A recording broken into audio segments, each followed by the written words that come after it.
ചില ആളുകൾ എന്നെ വിളിക്കാറുണ്ട് ഹാപ്പി സോൾ എന്ന്.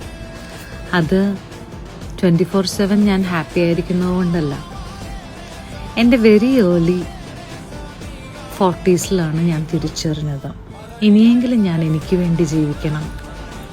A kind of self realisation.